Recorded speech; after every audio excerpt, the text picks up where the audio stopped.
nesuwo isu tasina ruzivo rwakakwana pamiti. Tangozo musateme miti patakatanga kuzochengeta nyuchi tikatozoona kuti miti yakakosha nokuti nyuchi hadzigari pakachena, dzinotoda panenge pane miti yakapfekana paoneswa nyuchi idzo dzinodawo futi maruva abva kumiti kweko. Saka kana pasina maruva nyuchi dzedu hadzikwanisi kudini kugara panzvimbo, dzinongopinda mukoko dzichibuda.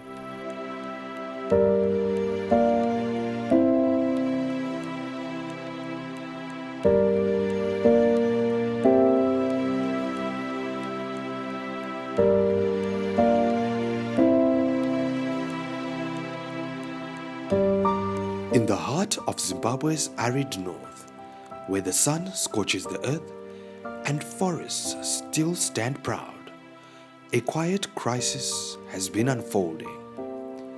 Deforestation, drought, and dwindling livelihoods have left communities vulnerable, land degraded, and traditions at risk of vanishing.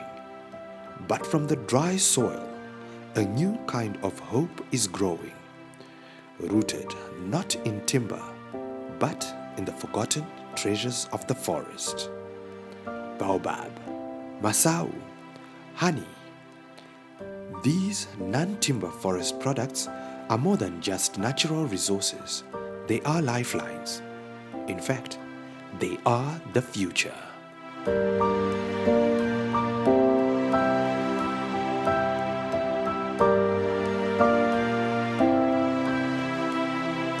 Mbire district is in Mashonaland Central, and it is bordered by Zambia and Mozambique. It is comprised of about 17 wards with a plus or minus 82,000 population.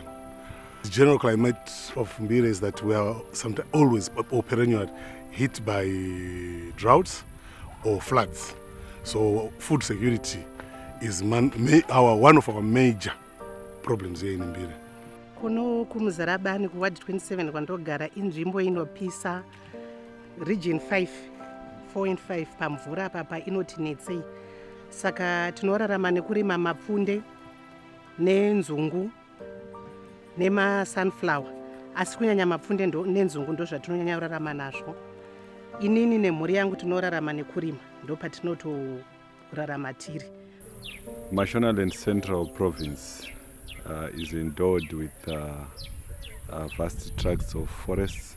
You find that most of the forests in Mashonaland Central, they are skewed towards the Zambezi Valley, which covers Muzarabani, Mbire, and part of Darwen and Rushinga. Other districts in Mashonaland Central, yes, they've got patches of forests, the likes of Masawu, Guruwe, Bindura, and Shamba. But most of the large tracts of forests there in the Zambezi Valley. Perennial droughts are hard enough already, but another pressure simmers, one born not of nature, but of survival. With every new generation, forests which were once home to wildlife now make way for people. Families aren't just clearing trees out of greed, but to survive. So each new homestead means one less patch of forest. As I'm speaking today, miti yataiva nayo kare isisu misha yedu zvandogona kutaura zviri natural ndezvokuti nzvimbo haisi kukurisa stereki, haisi kuwedzera, haisi kuexpanda, asi mhuri yati kubereka ndiyo iri kukura.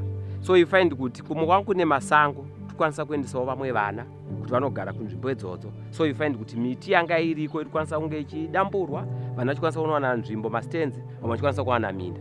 As families grow and lands strain, the pressure on forests only deepens. Today, our world is home to 8.2 billion people, a figure that is set to rise to 9.7 billion by 2050 and peak at some 10.3 billion in the 2080s. Africa's population has surged from under 1 billion in 1960 to over 1.4 billion today and projected to grow to near 2.5 billion by mid-century. Sub-Saharan Africa's population is expected to grow by nearly 80%, reaching 2.2 billion by 2054, while Zimbabwe's population is growing very fast, from 16 million today to nearly 26 million, projected by the year 2050. Such relentless growth demands ever more land for homes, farms, and fuel, driving communities into the very forests they once relied on and placing various timber treasures at risk. Chikonzero chandakaona kuti vanhu sei vari kutema miti nhau dzekushandisa panhau dzehuni. Vamwe vacho vari kuita huni dzekutengesera vanhu kuseri panhau dzefodya. Dambudziko ratiri kusangana naro nderunoti vanhu vari kutema miti, vari kupisa miti vachiita marasha anouya achitengwa nevanhu vekuseri makoronyera. Saka vanhu vedu tiri kuti aiwa, isusu miti hatinoda kuti itemwe, miti inofanira kuchengetedzwa. Ndo chivanhu chedu, ndo matinoitira madende maro edu imomo. Saka naizvozvo vanhu ivavo vakangomira kuuya chete kureva kuti marasha hapana achamagadzira nokuti pane pasina bhaya. Asi kuburikidza nekuda kwekuti vari kuramba vachiuya, vanhu vanoramba vachidini uko vachitema marasha, vachipisa miti, vachiita mahovho nemarasha, munosikuona miti yakarakashwa. Miti iyo inobva yatofa zvachose. Saka ndo dambudziko guru ratinaro iroro. Zimbabwe's forestry regulations strictly prohibit the sale or movement of indigenous timber without a valid license or permit. Yet every day, corrupted middlemen and at times complicit officials facilitate the illicit transport of wood from the Zambezi Valley and other areas into urban centers and farmlands, feeding demand and accelerating forest loss. Ya matambudziko atinonyanya kusangana nayo munomu ndekutemwa kwemiti nevanhu. But zvisinei tinoona ve-Forest Commission vachiuya vachiita awareness nevanhu. So pari zvinezvi zvaita kunge kakudzikira pakunhau yekutemwa kwemiti. You will find that in Mashonaland Central Province there are major causes of deforestation which include mining. You will find that mining is affecting mostly districts like Masawu, Guruwe, Bindura, Shamba and Mount Darwe.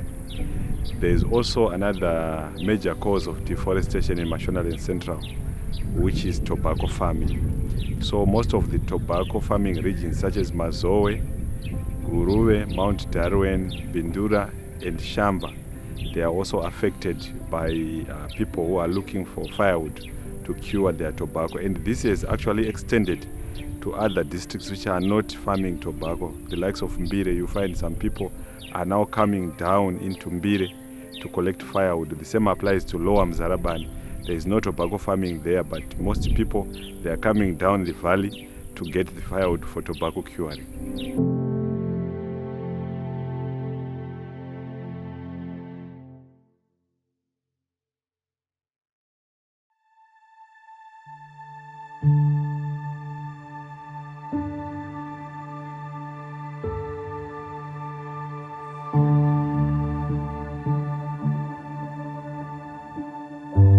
Chekutanga ini ndinotengesa zvirimwa zvemumaminda.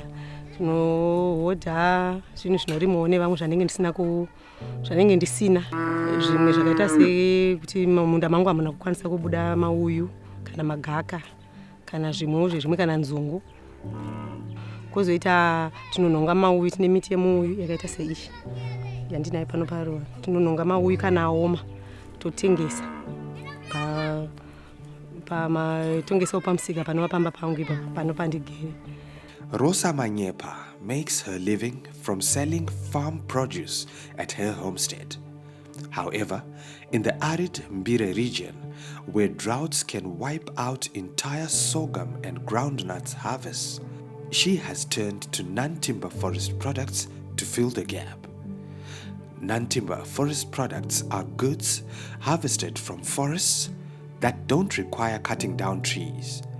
Fruits like Baobab and masawu, honey from wild hives, mopani worms, medicinal plants, and more. By turning forest products into income, Rosa and others are earning while keeping their trees alive. Kwandiri nini ndotorwadzwa nevanotema miti nokuti zvakakosha kuti zvinotibatsira especially kuti kudzivirira mhepo semiti iyo yemuyu. Mhepo ikauya inoperera kumuyu ikoko nekuti zimuti rinenge rakakura rinokura kudarika zvariri izvozvizvi. Mhepo ikadai zvinopererawo pamuti zvinotibatsirawo panyaya dzemba kuti dzisatakurwe marata. Kozoita nyaya yemiti hatidi kutoti itemwe seni zvangu kubatsawo kufema kudi zvakangowanda wanda, saka miti ndotongoti isatotemwa nokuti zvinotibatsira huni dzamunotoona idzi. Mamwe mavhileji vasitorina miti toti akutoita kutotenga huni something like 10 k's vanhu kuti akutoita kutotengawo nokuti vamwe vaingoita zvezvo kuti tikangotaura kuti vanhu ngatisateme muti, vamwe vaiva nenharo vachingoenda vachinotema kusvika musasina miti. Nyena wacho unotoberekwa kana unobereka chenji wacho vandotema vachitotengesa neusiku saka tinongoti miti ngaisatemwa nokuti inotibatsira kuti chenje dzinozoberekwa imomo tinozonanodzitanha futi togara apa parodi takutotengesera vamwe vasingadzizivi sezvo iri main road inoenda kukanyemba. Patairarama kumashure izvozvo zveuchi nezvejemu taingozviziva asi tisina ruzivo rwakakwana kuti zvinozoitwa sei kuti uzokwanisa kuti zvizodiwa zvizotengeswa kuna vamwe vari kunze kana vari mulokawo muno toita sei. Saka takazobatsiridzwa nemaprojects akauya achitibatsira kunyanya vaUNDP vakauya vakatibatsira vakatidzidzisa kugadzira madovi, vakatidzidzisa zvakare kugadzira mikoko tichiisetawo musango. Vakabatana nevaibatana navo vachitipawo miti tikadyara miti yaitawo maruva aibhurumaka zvakanyanyisa aita kuti nyuchi dzedu dziite huchi padhuze nepadhuze ndokuti taigona kumora kamwe chete zvino takukwanisa kuhavhestawo kana kaviri. Meet Alan Chidopusa, a beekeeper from Muzarabani. Until recently, he did not know how to expand his beehives and to add value. But thanks to the training that he received, Alan learned sustainable beekeeping techniques and how to process and package honey. Now, he is earning more from his harvest and helping his community to see honey as a profitable non-timber forest product. Yeah, vari zvino zvini ndane mikoko ma-KTP ndane inosvika zvoma 35. Pandaimbowa kumashure uku ndaita pamwe zvemikoko miviri mitatu, saka uchi hwataizohavhesta waingoperera taigona kuzongopedzera tichingodyira zvedu pano pamwe. Asi pari zvino nekupiwa kwatakaita mukoko noruzivo rokugadzira mikoko takutokwanisa kutogadzira mikoko yakawanda, ende mikoko yema-KTP yasiyana nematraditional ataimboshandisawo mumashure uku. Inoita uchi hwakawanda, taakuhavhesta uchi hwakawanda. Saka kupera kwesizeni tikakundikana kukohwa maminda medu sekupisa kunoita kuno kunze, taakukwanisa kuti tikatengesa uchi hwedu totsvaga chikafu chemhuri dzedu totobhadhara zvikoro. Vana vedu yangu vakukwanisa kunyora maexams, ngodzenguva taitozombomira kuvaendesa kuti hatisina mari dzekubhadhara maexams nokuti bhaketi rimwe chete liquid ndogona kutondibhadharira mwana exam yese. You find that most of the non-timber forest products that are in high quantities, they are also found in districts such as Mbire, Muzarabani, Mount Darwin and Rushinga. But you find that other districts as well, we also have some non-timber forest products that are there. And these non-timber forest products that we are talking about, they include Baobab, Mauyu, we also have masawu, we also have nengeni, chanja, and all those non-timber forest products, they are skewed towards the Zambezi Valley, which are districts that I have mentioned. So you find that in those districts, communities that are there, they are harvesting those non-timber forest products and selling them to people from different walks of life, some coming from as far as Harare to collect products such as masawu. Inini ruzivo rwakatongotanga ungosvika ndasingazvizivi kuti masawu anogadzira jemu kana kugadzira mauyu kuti anogadzira jemu remauyu, asi zvakangosvika sekuti boka redu taingoita zvinhu zvinooneka plus taingoti every month taendesa mareports edu kuna ward coordinator mapungu wedu ameno kumusoro kuofisi kwake kuti zvakanofamba usebva tanominate kwawo gurupu redu.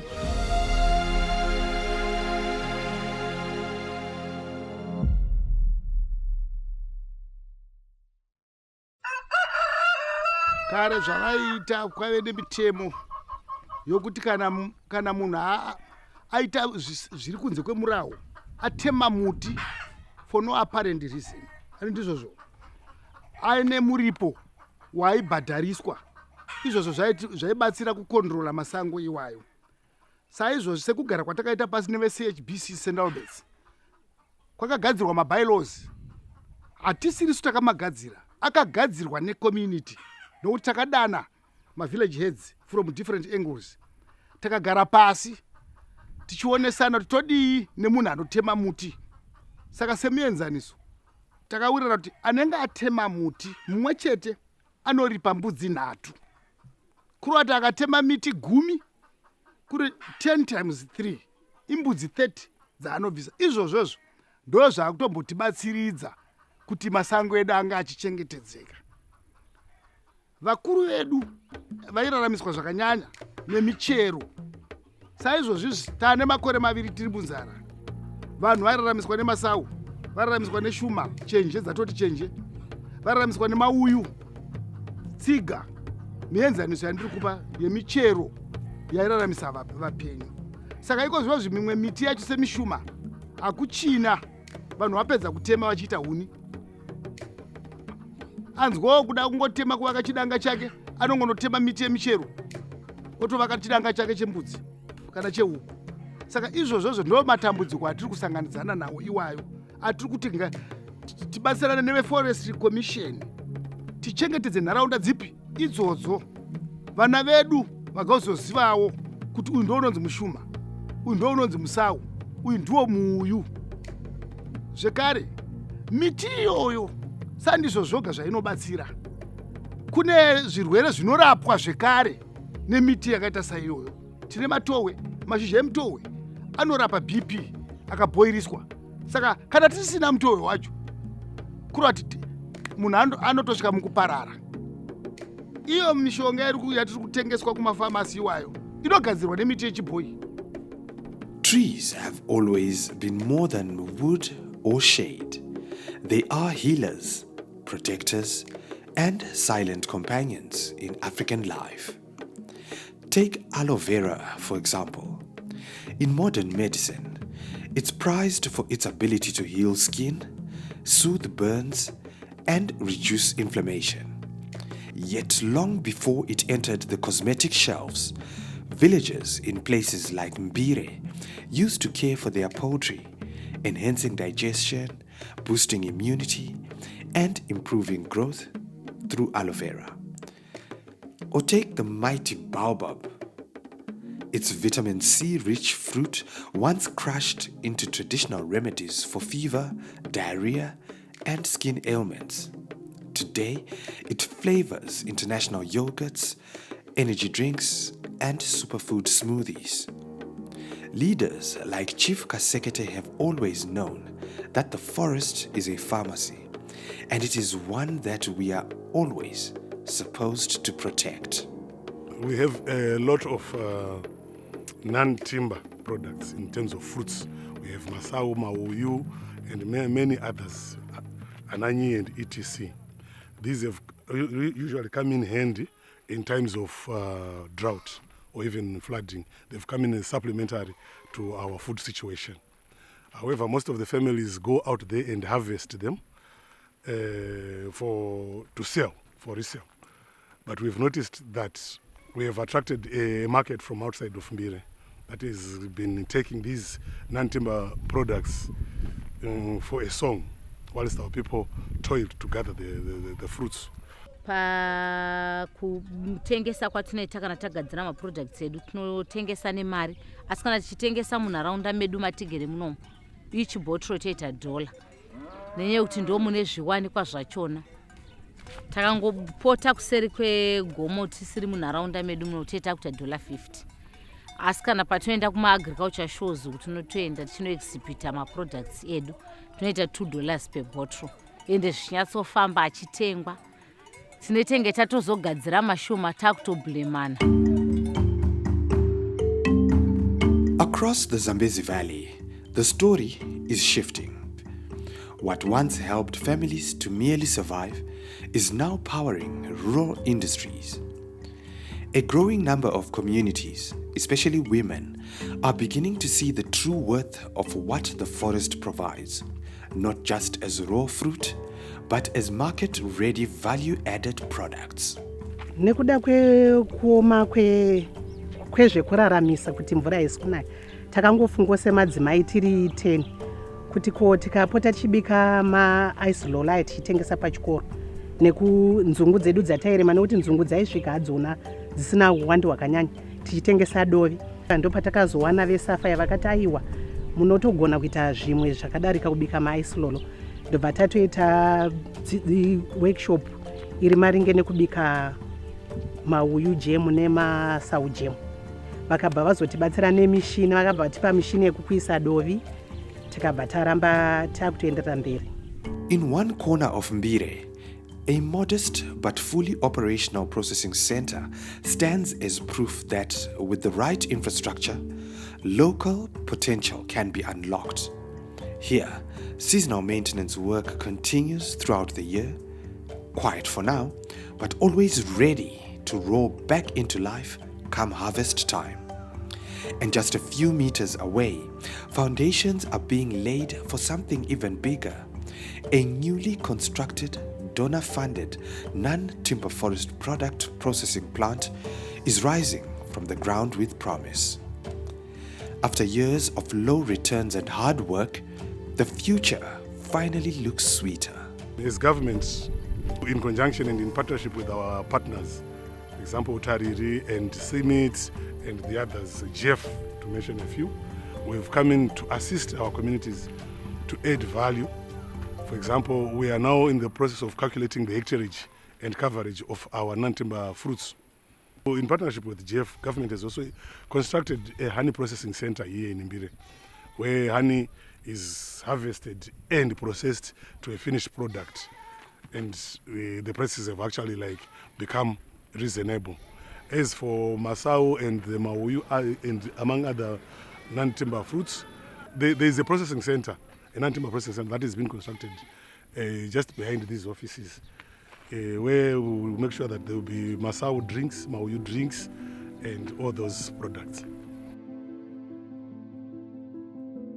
Vamwe vanhu vaitoda miti iyi yanga tine yafanana nemisawu kana miuyu sezvinhu zvisina nebasa rese, vaingotora just for random, vaingotora kuti kana ndikangoenda ndikangodai hazvina na musoro chichi, but tazoona kuti program payauya yakunzi muyu kana misawu ukakwanisa kuenda nemasawu ako kana watengesa ukwanisa kuwana something chekuti urarame. Ukatorawo muyu whether watora chisaga chako chakadai ukwanisa kunochitengesa chikwanisa kuita kuti mhuri yako ikwanise kurarama. Takagamuchira program. From survival to sustainability, from wild harvests to bottled hope, the forests of Mbire and Muzarabani are no longer just seen as a last resort. They are becoming the backbone of rural resilience. With knowledge, innovation, and the right partnerships, what once fell to the forest floor now stands tall as a symbol of dignity, economy, and pride. Because when communities protect their trees, they aren't just preserving nature, they are also securing their future.